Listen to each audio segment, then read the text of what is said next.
Quiero hablarte de la mejor aplicación para creadores de podcast. Sí, me refiero a Anchor. Te ofrece un servicio completamente gratuito para subir tus archivos y distribuirlos globalmente. Puedes hacerlo desde tu teléfono o computadora. Y sin duda podrás obtener una fuente de ingresos pasivos para mejorar tu economía.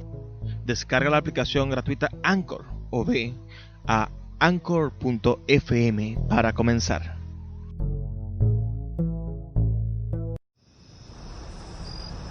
Cuando se calma el bullicio de la ciudad y se van apagando las luces de la casa, se enciende la luz del entendimiento. Desde este momento comienza Puerto de Libros, Librería Radiofónica, programa que contiene todos sus elementos tipo A. Puede ser escuchado por niños, niñas y adolescentes sin la supervisión de padres, madres o representantes. Comienza Puerto de Libros, Librería Radiofónica.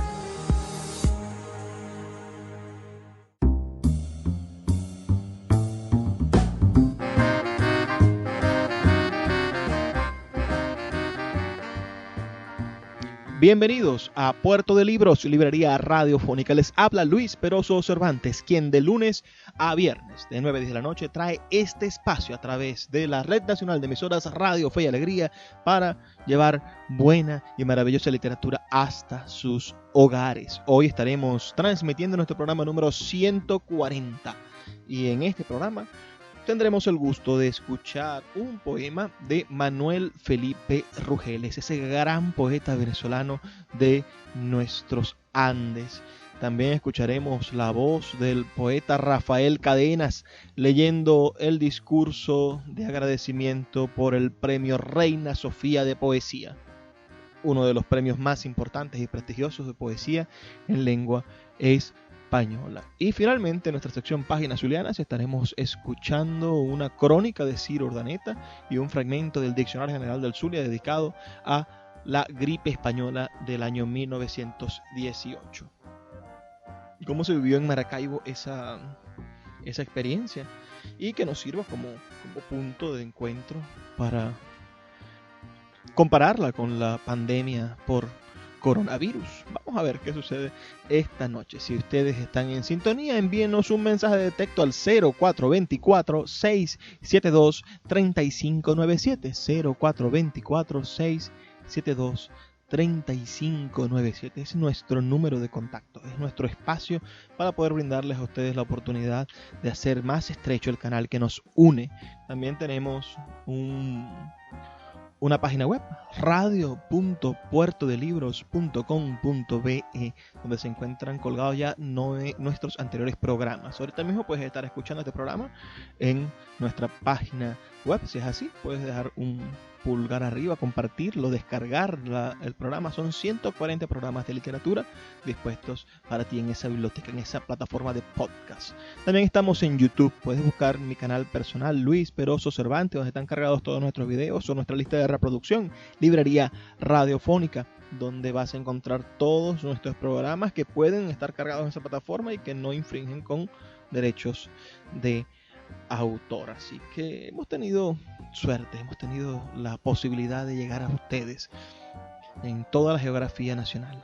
Es verdaderamente un privilegio hacer esto, señores. Es el privilegio más grande que he tenido en mi vida y ustedes son parte de eso.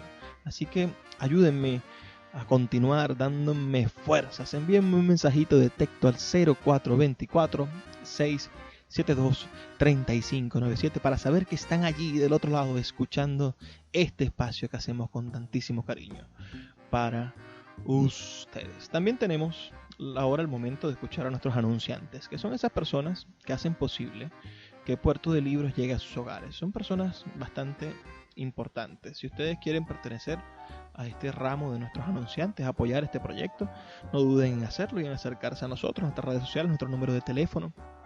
Pero ahora escuchemos a nuestros anunciantes, a los que están ahorita dándonos ese maravilloso espaldarazo y permiten que Puerto de Libros, Librería Radiofónica, llegue a sus hogares de lunes a viernes de 9 a 10 de la noche por la Red Nacional de Emisoras Radio Fe y Alegría.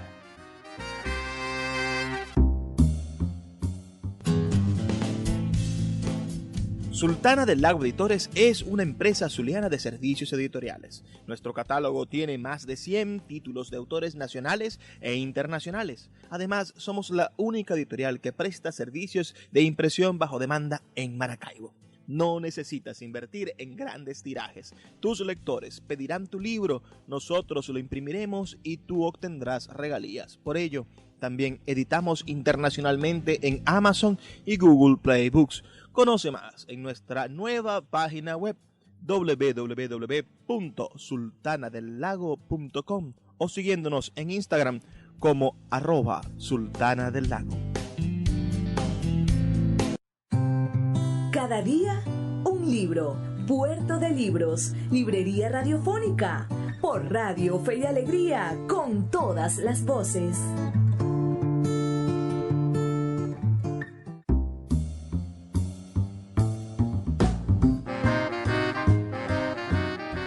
En nuestra sección de hoy de Cada día un libro, estaremos leyendo un poema del escritor venezolano Manuel Felipe Rugeles, nacido en San Cristóbal, estado Táchira, el 30 de agosto de 1903 y fallecido en la ciudad de Caracas el 4 de noviembre de 1959. Miembro de la llamada Generación del 18, una de nuestras primeras y más importantes agrupaciones o maneras de leer la literatura venezolana del siglo XX. Estaremos leyendo un poema verdaderamente impresionante del gran Manuel Felipe Rugeles.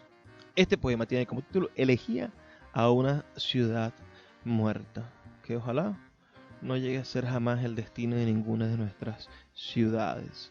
Espero que les guste. Elegía a una ciudad muerta. Es esta la ciudad en que no hay sino piedras derruidas y sangre derramada entre las piedras, calaveras de azul fosforescencia y árboles fulminados y caídos como los mismos hombres que lograron sembrarlos y que luego crecer vieron sus verdes ramas altas y su sombra. Es esta la ciudad de fuentes ya cegadas, ya sin claros diamantes circulando por los grifos, y de mármoles rotos, de desnudos dioses que ya no muestran su blancura perfecta, como el sexto iluminado en medio del jardín, entre las rosas y dorados naranjos y azares, madurando el deleite de su aroma. Es esta la ciudad de los muertos no llorados, no recogidos, no enterrados, muertos que se pudrieron en la sombra junto a la casa y al árbol y a la fuente de piedra milenaria. Solo muertos que de un límite a otro de la tierra quedaron a su hora abandonados como estiércol regados entre la hierba, entre la paja seca sin rocío, quemada por el ala del arcángel rebelde, sin piedad bajo los cielos. Es esta la ciudad que yo he visto, tú has visto y hemos visto todos, con el espanto de la muerte signado entre los muros, en los huesos de sus hijos caídos y en las ramas de sus caídos árboles. Es esta la ciudad de la que han hablado solo con sus lágrimas hermanos migrantes y amigos forasteros que recuerdan la luz de las colinas y los valles y el sauce y el molino ardiendo junto al río que no pudo contener el afluente de la sangre. En torno de sus viejos torreones y del árbol de blancas medias lunas amáronse pastores y doncellas, y el labrador sabía amar sus bueyes, su casa, su mujer, su tierra, todo lo que abarcaba en torno de su cielo. Con el hacha en el hombro hacia los bosques iban otros en busca de los cedros más altos y más recios. En la playa vecina junto al mar los pescadores extendían al sol sus anchas redes y de noche tornaban a sus tibios hogares con sus peces. Otros hombres, después de la faena, iban con gesto de modestia en pos de la guitarra y a sus cantos de amor y alegres rondas. El niño allí crecía en los barbechos silenciosos y tenaz como la encina. Las mujeres hilaban en telares de maderas antiguas como hilaban las mujeres sagradas de la Biblia. Los ancianos oraban parcamente, y al caer la tarde bendecían a sus hijos, al sol, a las cosechas. Y la tierra era la gloria de su júbilo, se doraba en la piel de los granados. Ahora la ciudad es ciudad de la sangre de los muertos.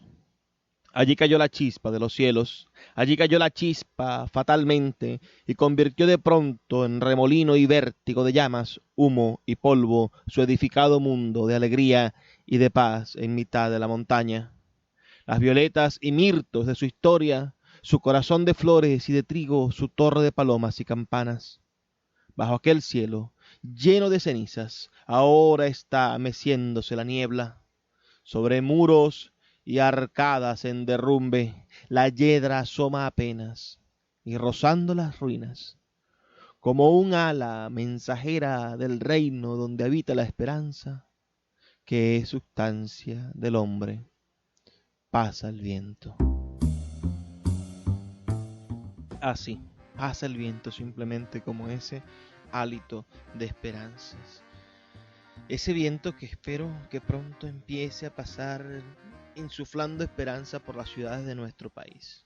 Porque esta crisis que estamos viviendo debemos superarla ciertamente como un parto, ¿no? Cada día es más fuerte conseguir las cosas fundamentales. Cada día pareciese que nuestras ciudades, que nuestras vidas estuviesen imbuidas en una especie de situación apocalíptica, ¿no? Y el mundo no nos sonriera de la misma manera que antes. No tenemos servicios de agua, no tenemos maneras de ganar suficiente dinero para poder alimentarnos como es y ayudar a nuestros familiares, etcétera, etcétera, etcétera, etcétera. Y pareciese que estuviesen muriendo nuestras ciudades. Pero ese viento sigue circulando, el viento de la esperanza. Venezuela va a superar estas terribles circunstancias. Si Manuel Felipe Rugeles escribió a principios del siglo pasado, fue un hombre de la primera mitad del siglo, ¿no? Nació en 1903 y falleció en 1959. En esa primera mitad del siglo pasado sufrió lo suficiente esas dictaduras, la de Pérez Jiménez y la de Gómez, para poder escribir ese poema tan terrible, ¿no? Y donde sentía tanto dolor por la ciudad destruida, esa ciudad que estaba muriendo. Yo creo que ciertamente nosotros también podemos superar estas expectativas y respirar ese aire, ese airecillo de esperanza y libertad. Envíame tu opinión al 0424-672-3597,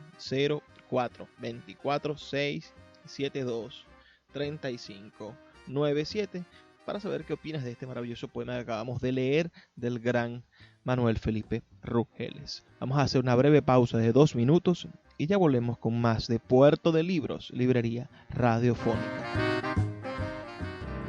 Escuchas Puerto de Libros con el poeta Luis Peroso Cervantes. Síguenos en Twitter e Instagram como @Librería Radio. La voz del autor en Puerto de Libros por Radio Fe y Alegría, con todas las voces. Señora, con la venia. El acta del jurado. Bajo la presidencia de honor de Su Majestad la Reina Doña Sofía, el jurado, reunido en el Palacio Real de Madrid el día 11 de mayo de 2018, analizadas las candidaturas que se habían presentado, valorados los méritos de los candidatos y tras las oportunas deliberaciones, el jurado por mayoría decidió otorgar el 27º Premio Reina Sofía de Poesía Iberoamericana a don Rafael Cadenas de Venezuela. En el Palacio Real de Madrid, a 11 de mayo de 2018, doy fe como secretario. Su Majestad la Reina hará entrega del galardón a nuestro poeta premiado. Señora, señor rector, señor presidente del Patrimonio Nacional, autoridades, familiares y amigos. Este es un inmenso honor. Debo decir una vez más gracias. Esta palabra es muy importante.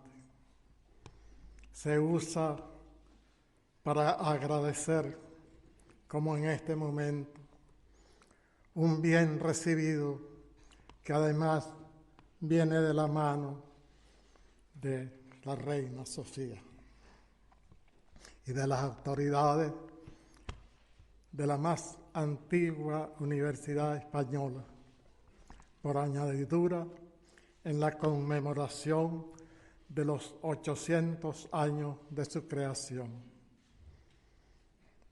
Este cumpleaños la destaca entre las de más edad en el mundo.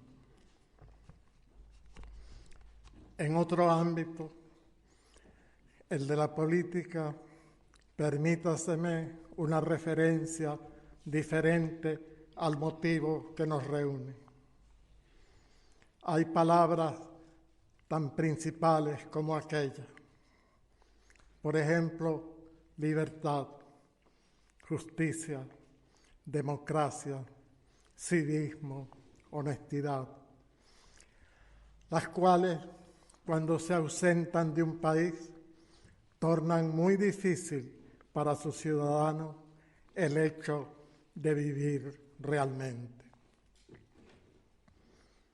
Esas palabras, además, deben corresponder a lo que designan. Si no, habría que recurrir a lo que Confucio llamaba rectificación de los nombres, que se asemeja a nuestra adecuatio. Es que en Venezuela nos urge instaurar la normalidad que solo puede ser democrática. Pero no voy a adentrarme hoy en este punto porque no es la ocasión de hacerlo. Quisiera así señalar la importancia del lenguaje en el ejercicio de la política. Tiene la enorme tarea de enfrentarse a la neolengua de todo totalitarismo.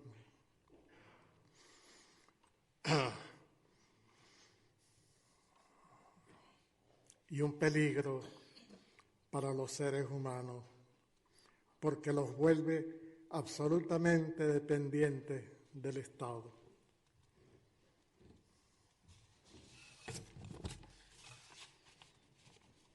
Ahora voy a decirles mis vínculos con España. A ella me une profundamente la lengua. Sobre esta relación no es necesario insistir.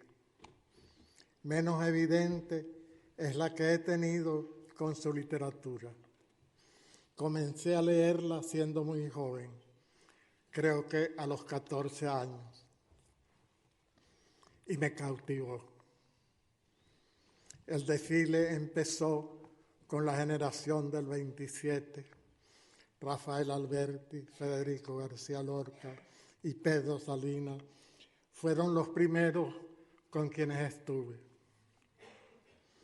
Debo mencionar también a Miguel Hernández, cuya poesía se adhiere tanto a la memoria, y a León Felipe, que peregrinó por Hispanoamérica diciendo sus poemas, y quien a su vez se adelantó en España, como Walt Whitman en Norteamérica, a la ampliación del poema, la cual lo hermana con la prosa. Recordemos que ya Lorca llamaba prosías a los poemas de Salinas. Más tarde leí a Jorge Guillén y a Luis Cernuda. Luego pasé a los autores del 98, Antonio Machado, Juan Ramón Jiménez, Azorín y a Miguel de Unamuno, nombre inseparable de esta universidad. Este despertador de almas llegó temprano a Venezuela a través de las ediciones argentinas. De ellas tengo casi toda su obra. De Unamuno me interesa, además de su estilo, lo que él llamaba instinto de charla, su liberalismo y la idea de intrahistoria que realza a la gente del común, que no entra en la historia, pero sostiene todo. En cuanto a la riña con Ortega y Gasset sobre lo de españolizar a Europa o europeizar a España, creo que lo resolvió la creación de la Unión Europea. Como soy un gustador de la prosa, ¿qué amante del idioma no lo es? Disfruté la de todos los mencionados. A mi regreso de Trinidad, a donde me exiló una de nuestras habituales dictaduras, que fue derrocada por un sector del pueblo y del ejército, la vida me llevó de la mano a estudiar en la Escuela de Letras de la Universidad Central de Venezuela. Después di clases por más de 30 años y en esa época una de las principales materias a mi cargo fue la de poesía española.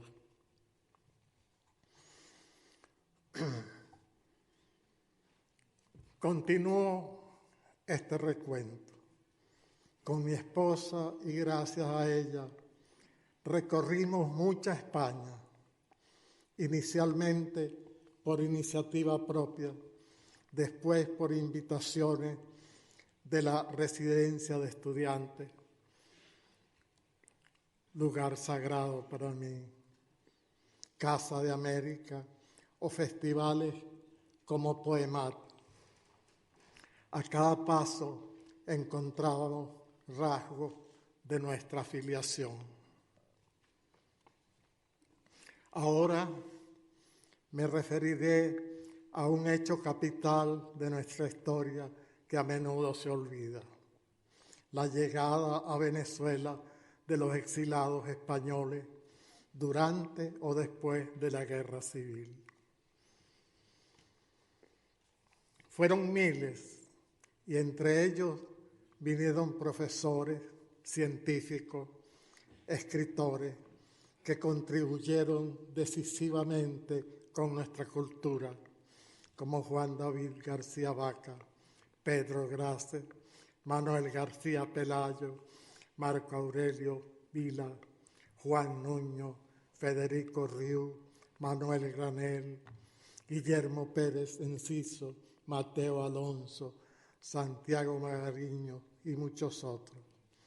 Todos dejaron su impronta perdurable en nosotros. Quisiera nombrar a otro, pero en razón de su cantidad no puedo. En realidad, vinieron españoles de todas las profesiones.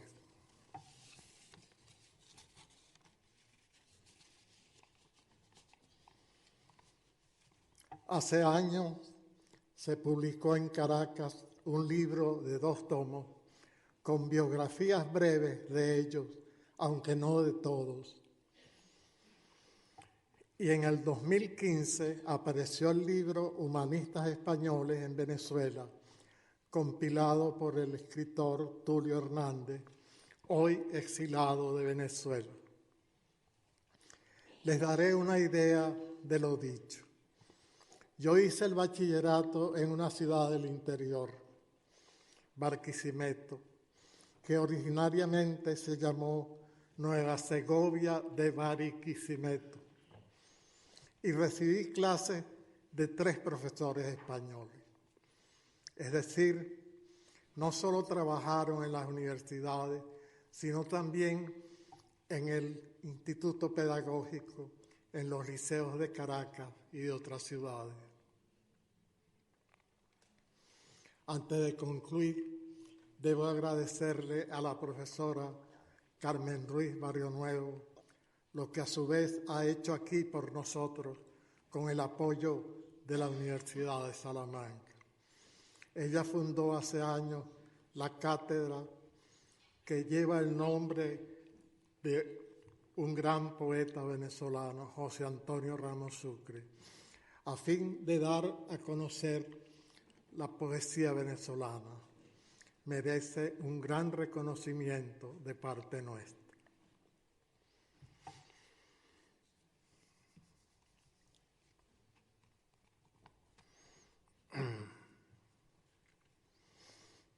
En una entrevista dije que la palabra crisis aplicada a Venezuela es un eufemismo. Nuestra situación es algo que va más allá de la crisis.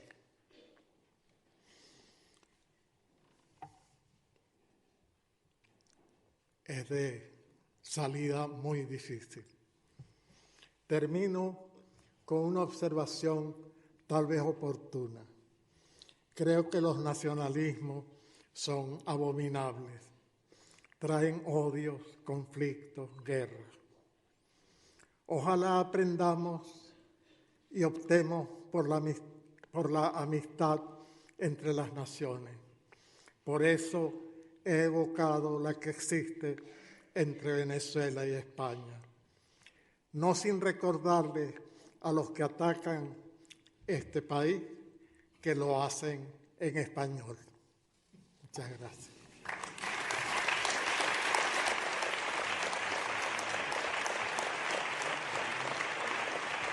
Síguenos en @Librería Radio. Páginas Zulianas, en Puerto de Libros, Librería Radiofónica, por Radio Fe y Alegría, con todas las voces.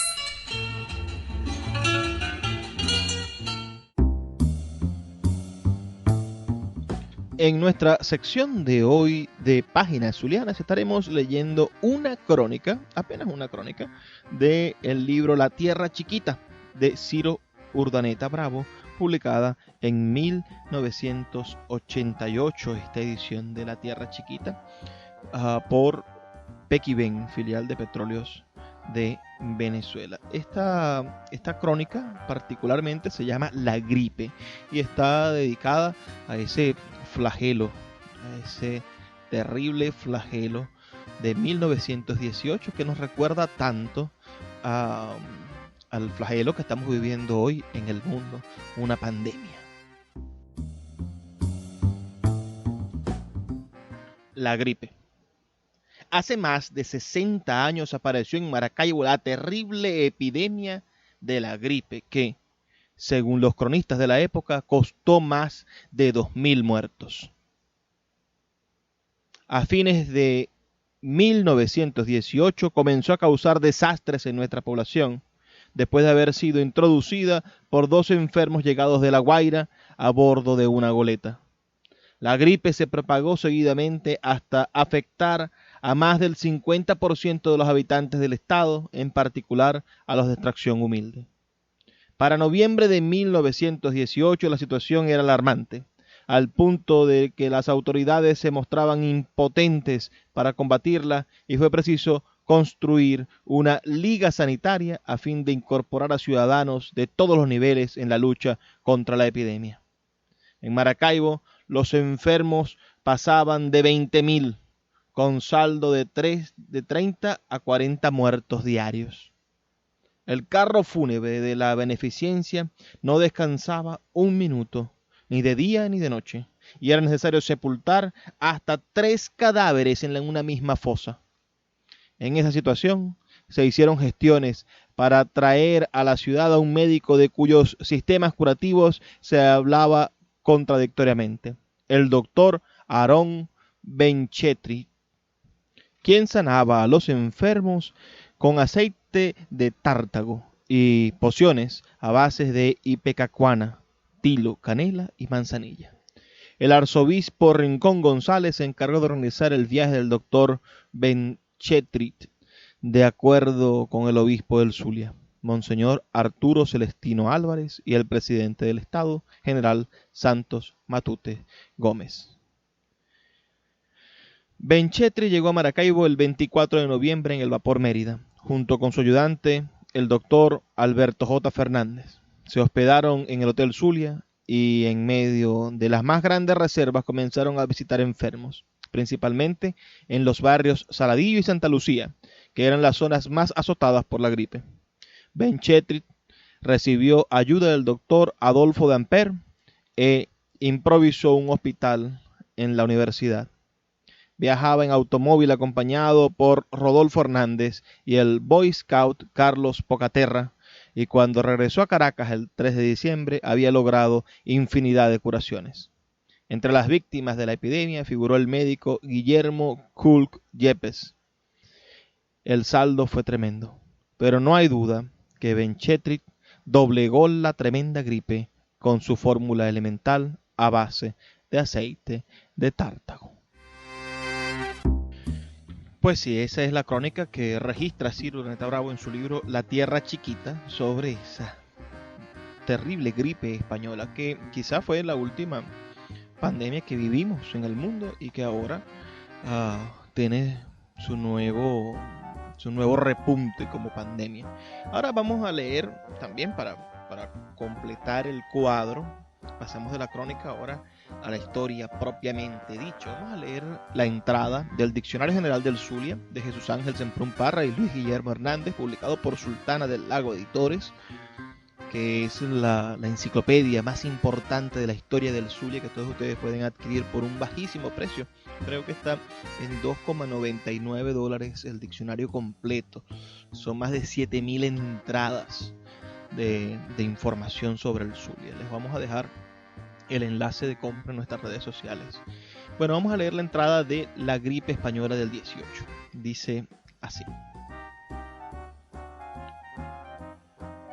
gripe española del 18. Epidemia de gripe que se llamó española por creer que provenía de España, de donde se había extendido a Europa y a América. El 22 de octubre de 1918 llegó a Maracaibo una goleta que provenía de La Guaira, donde se había desarrollado la epidemia, con 2 casos. Uno hospitalizado en la Casa de la Beneficencia y otro que fue a su domicilio en la calle Monagas, donde se desprendió la mecha que pronto alteró toda la ciudad, por lo cual el gobierno del Estado, presidido por Santos Matutes Gómez, decretó el día 30 de octubre de 1918 que todo barco procedente de Caracas, La Guaira y Puerto Cabello fuese sometido a desinfección y cuarentena de sus pasajeros. El 2 de noviembre se nombró una comisión facultativa para que informara al Ejecutivo del Estado de la enfermedad en la ciudad, y el día 4 esa comisión, presidida por el doctor Francisco Eugenio Bustamante, respondió que si existía la gripe española y tenía carácter epidémico. Monseñor Arturo Celestino Álvarez llamó a la constitución de una Liga Sanitaria del Zulia, lo cual se hizo en el día 3 de noviembre en el Palacio Episcopal, quedando presidida por el obispo del Zulia y representantes de la sociedad civil, la cual fue investida con amplias facultades policiales y sus miembros considerados comisarios de sanidad. Para mediados de noviembre, la mitad de la población estaba padeciendo la enfermedad, con 50 defunciones diarias, sobre todo en los municipios Chiquinquirá y Santa Lucía, donde el estado era verdaderamente deprimente y paupérrimo. La ciudad se declaró en estado de sitio. El hambre, la desolación mostraban un cuadro patético y por primera vez no hubo procesión de la Virgen del Chiquinquirá. Los cadáveres eran enterrados en fosas comunes y se prohibieron todas las reuniones públicas. La Liga Sanitaria creó 5 dispensarios médicos en las jefaturas civiles de cada municipio. Las medicinas se despachaban gratis si iban sellados los récipes por Monseñor Álvarez, y desde el 11 de noviembre se ordenó la redacción de un boletín sanitario con todo lo referente a la epidemia bajo la redacción de Guillermo Trujillo Durán y David Belloso Rosell.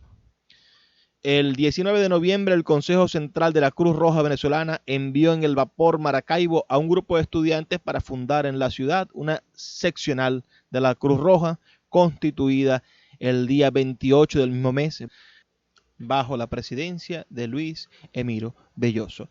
Ese grupo de estudiantes eran Eduardo Osorio, Julio Criollo, Jesús María Chatén, Héctor Landaeta, Alejandro Mercucci Delgado y Rafael Belloso Chacín, quienes se ubicaron en la vieja casona del Colegio Federal y construyeron el llamado Hospital Universitario bajo la dirección del doctor José Domingo Montenegro y del doctor Ramón Soto González, donde se recibían enfermos de Bobures, Gibraltar y otras poblaciones del sur del lago, y cuyos gastos eran sufragados por la Venezuela Sugar Company. El bachiller Alejandro Mercucci Delgado logró conseguir una casa en Santa Lucía y fundar el llamado Hospital de Santa Lucía, inaugurado por Monseñor Álvarez el 23 de noviembre, con 20 camas, que más tarde subieron a 30 bajo la presidencia del presbítero Francisco J. Delgado y como director médico el doctor José Encarnación Serrano, quien contó con un servicio médico y las Hermanas de la Caridad de Santa Ana. El arzobispo de Caracas envió al doctor Aarón Benchetrit para colaborar con la Liga Sanitaria y recetar su tratamiento a base exclusivo de aceite de tártago, lo cual ocasionó polémicas en la prensa. Las colonias extranjeras contribuyeron con la creación de cocinas y comedores populares, así como los comerciantes y particulares pudientes sufragaron los gastos de la Liga Sanitaria, ya que el Ejecutivo dio un apoyo moral más que material. Otorgó a la Liga facultades amplias desde el punto de vista sanitario y prestó toda la fuerza institucional, pero el apoyo económico solo fue de 1.800 bolívares, entregados a Joaquín MacGregor, tesorero de la Liga. Se pidió ayuda al gobierno nacional y al Congreso a través de Juan París, miembro de este, pero el clamor no fue oído. Maracaibo solo dio frente a la epidemia, combatió y la venció con el gran aporte de un grupo de hombres que esta vez tuvieron el nombre de Liga Sanitaria. Se ignora el número de muertos, quizás superando los 800, según algunas estadísticas de la Secretaría de Gobierno. En diciembre la epidemia se suavizó y para finales de año la ciudad recuperó su aspecto acostumbrado. El 6 de enero, en el Palacio Arzobispal, se disolvió la Liga Sanitaria tras la meritoria labor realizada.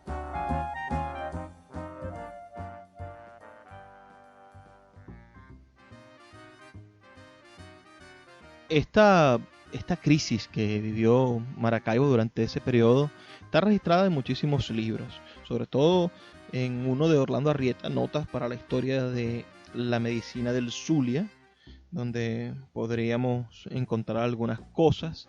También Nerio Belloso publicó un artículo en el boletín del Centro Histórico del Zulia llamado La epidemia de influenza de 1918 en Maracaibo. El doctor Aarón Benchetrit publicó La pandemia de Maracaibo en 1918 en Venezuela.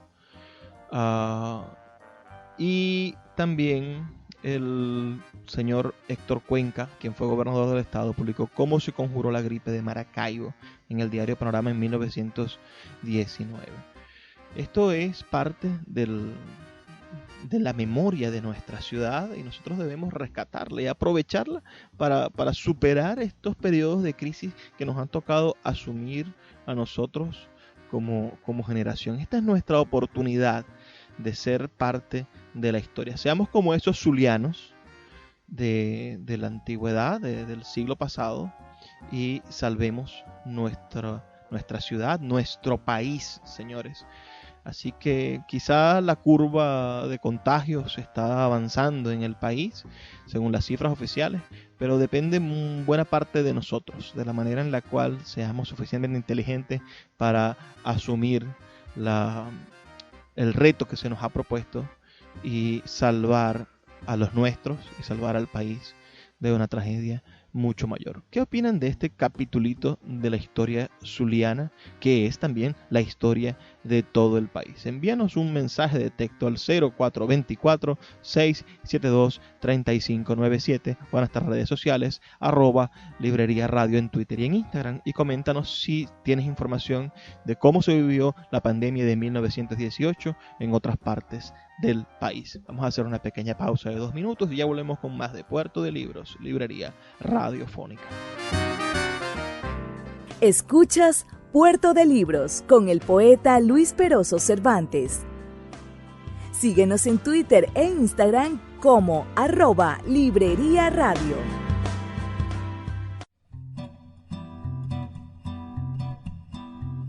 ¿Cómo piensa la literatura? Piensa mejor, lee un libro. Puerto de Libros, Librería Radiofónica por Radio Fe y Alegría, con todas las voces.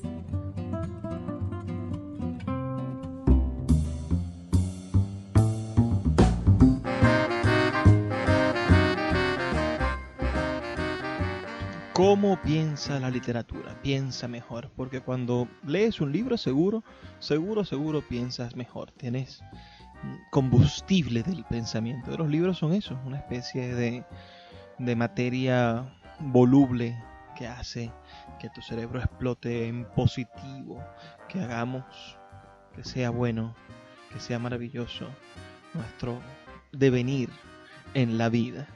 Bueno, acabamos de escuchar esta sección Páginas Zulianas dedicado a la pandemia de gripe española en Maracaibo. Ahora, la pregunta es, ¿cómo estaba esa Venezuela del año 1918? Primero teníamos una dictadura en ese entonces. Una dictadura de Juan Vicente Gómez. Una dictadura de un dictador ignorante. De un dictador sin preparación académica. Eso es algo grave. En el caso de Juan Vicente Gómez, era un hombre que era muy ambicioso. Le gustaba mucho el dinero público, le gustaba mucho utilizar al país para su beneficio personal, para hacer bastante dinero él. Al final no le sirvió de nada, ¿no? Uno no se lleva nada de eso cuando se muere. Estuvo en el poder hasta el día de su muerte. El país era su finca, una finca gigantesca. Y era muy mal administrada, era un explotador en esa finca. Estamos hablando de que nuestro país en ese entonces tenía cerca de 2,5 millones de habitantes. 2,5 millones de habitantes es casi nada, ¿no? Comparado con los más de 30 millones que tiene Venezuela actualmente. Pero esa población de 2,5 millones era el 75% de ella rural. Era gente que vivía en el campo. Las estadísticas plantean que había un médico por cada 5.000 habitantes. Y esa gente tenía un índice de mortandad infantil altísimo. Morían 120 niños de cada 1.000 que nacían. La expectativa de vida en el país era inferior a los 42 años. Casi nadie llegaba a más de 42 años. ¿Pueden imaginarse eso? ¿Qué les hace pensar eso?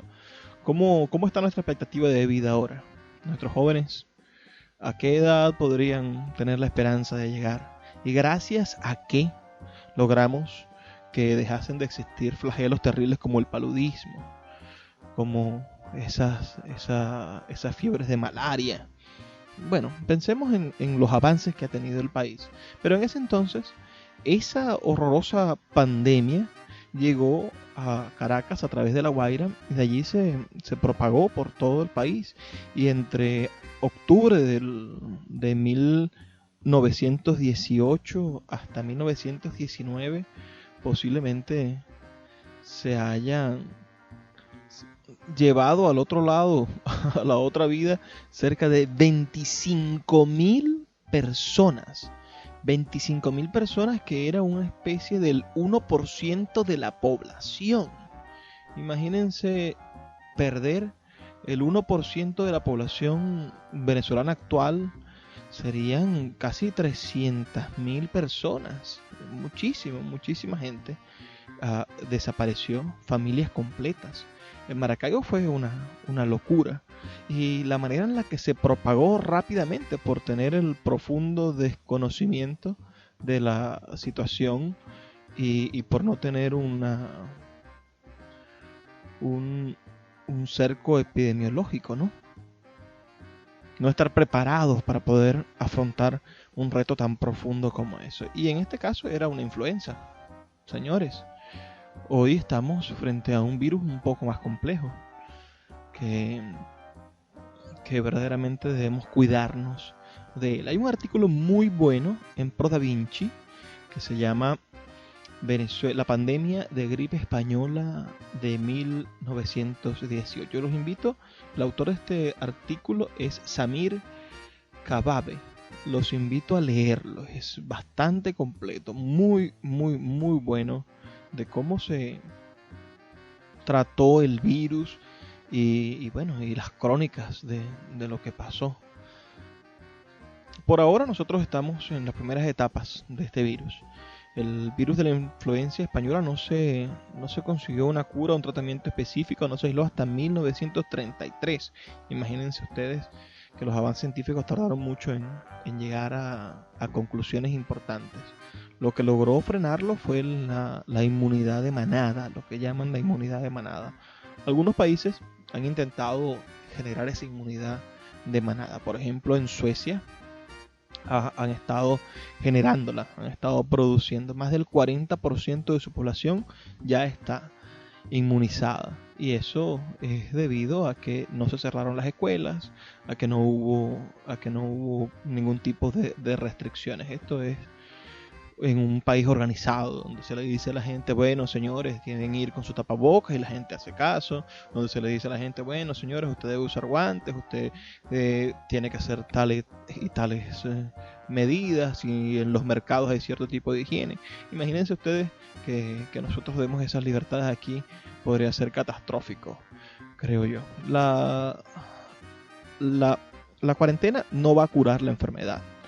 La cuarentena no nos va a permitir salir de esto con facilidad o con más o con algún beneficio. Lo único que va a permitir es que el virus no se propague de manera que rebase nuestro sistema de salud, como está sucediendo ya en países como Perú, donde están llegando al límite, donde sucede ya en Brasil y donde sucede en grandes naciones como las naciones europeas, como sucedió en Italia, ¿no? Evidentemente, aquel dilema del médico de elegir a quién puede dárselo el tratamiento y quién podría sobrevivir, porque no hay espacio para darle tratamiento a todos. Verdaderamente no queremos que pase eso, y por eso debemos quedarnos, señores, en nuestros hogares. Pero el virus no tiene cura. El virus no tiene cura, no tiene un tratamiento específico todavía. Esperamos que pronto los laboratorios lleguen a conseguir una vacuna o lleguen a conseguir un tratamiento específico que lo controle y que limite al mínimo posible las muertes por ese virus. Así que lo que le pedimos a todos es que tengan calma y cordura, de que utilicen el tapabocas, de que se laven bien las manos y que tengamos en lo más posible cuidado de no contagiar a nuestros mayores, porque el índice más alto de mortalidad se encuentra en personas de más de 50 años. Nuestros padres, nuestros abuelos, nuestros tíos, todos nuestros mayores deben de tener muchísimo cuidado con este virus. También los jóvenes, no crean, hay miles de casos de niños y jóvenes enfermos que no tenían ningún mal anterior, sino que se complicaron lamentablemente por este virus. Y en esta circunstancia que vivimos nosotros de crisis, debemos de cuidarnos muchísimo más. No tenemos capacidades para poder hacer lo que hizo, por ejemplo, en Corea, ¿no? Aquella cosa maravillosa de hacer tantos miles y miles de exámenes y poder mantener controlados a las personas que daban positivo, para que contagiaran menos personas. Y ustedes, cuéntenme sus opiniones, díganme qué opinan, si Venezuela está preparada para afrontar este reto. Sí, ¿cuáles son las diferencias que ustedes ven entre esa Venezuela de Gómez y la Venezuela contemporánea? ¿O cuáles son las similitudes? Yo no voy a hablar de similitudes porque después podríamos tener 2 o 3 programas hablando de las similitudes entre el gomecismo y el chavismo. Y podríamos también hablar de las similitudes entre el perjimenismo y todas estas ideologías que tienen en común la idea de que los militares y los civiles deben estar unidos, ¿no? Esas ideas que no todos estamos de acuerdo en que debe existir esa unión cívico-militar, pero vivimos en un país donde cada uno puede elegir la manera en la cual satisfacer su desarrollo personal. Yo siempre he estado en franca rebeldía frente al pensamiento militar, porque es un pensamiento que te pide obedecer sin mayor razón que un cargo, que una jerarquía. Debe de haber una lógica en la obediencia. Debemos obedecer en este caso la cuarentena, porque de eso depende nuestra sociedad y depende que nuestro sistema de salud se encuentre más o menos desahogado en la medida de lo posible, ¿no? Pero debe de haber una razón para obedecer. Y siempre quienes leemos debemos ser críticos y pedir razones. Pedir que se justifiquen las acciones. Cuando vivimos en democracia, cuando vivimos en una sociedad plural, occidentalizada, cuando vivimos en el siglo XXI, vivimos en un mundo donde se deben de dar explicaciones, donde los dineros públicos deben de ser razonados, donde las acciones sociales de cada uno de nosotros deben de tener una responsabilidad, una corresponsabilidad, deben funcionar en armonía para el desarrollo de toda la sociedad. Y de esa manera podemos vencer al capitalismo salvaje, podemos vencer al socialismo utópico, podemos vencer a todas esas igualdades o desigualdades y enfrentarnos a una humanidad mejor, una humanidad donde cada uno de nosotros sea capaz de contribuir positivamente al desarrollo del planeta. Y todo esto solo se logra leyendo, señores, porque los libros son la llave que abren la puerta del futuro, que abren la puerta de una humanidad que permanezca sobre el planeta durante miles y miles de años más, y no que se extinga en los próximos 200 años por el calentamiento global y por la destrucción de nuestros recursos naturales fundamentales para la vida. Ya nos tenemos que retirar. Recuerden enviarme sus opiniones al 0424-672-3597, 0424-672-3597, y a nuestras redes sociales @librería radio en Twitter y en Instagram. Los voy a dejar con el mensaje de nuestros anunciantes, pero no sin antes desearles lo que siempre les deseo. Por favor, sean felices, lean poesía.